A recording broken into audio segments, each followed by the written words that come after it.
काला मोरान, जो एक अकेली माँ है और जिसे इसके घर में एक नादीदा कुव्वत की तरफ से पुरतशद्दुद हमलों का सामना करना पड़ता है। ये हमले अचानक शुरू होते हैं और शिद्दत इख्तियार करते जाते हैं, यहाँ तक कि कार्ला को एक नजर न आने वाली ताकत न सिर्फ पीटती है बल्कि जिनसी तौर पर हरासा भी करती है। मदद की तलाश में कार्ला माहिर नफ्सियात के पास जाती है, लेकिन वो इसके तजुर्बात को सिर्फ ज़हनी दबाव का नतीजा करार देते हैं। ताहम जब हमले और भी खतरनाक हो जाते हैं तो माहिरीन शक में पड़ जाते हैं और कुछ पैरानॉर्मल मुहक्किकीन मामले की तहकीक करने का फैसला करते हैं।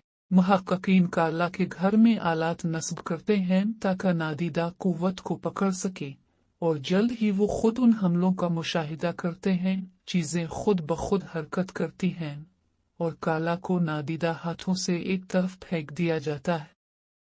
कहानी के आखिर में कई कोशिशों के बावजूद वो नादीदा कुव्वत को पकड़ने या रोकने में नाकाम रहते हैं।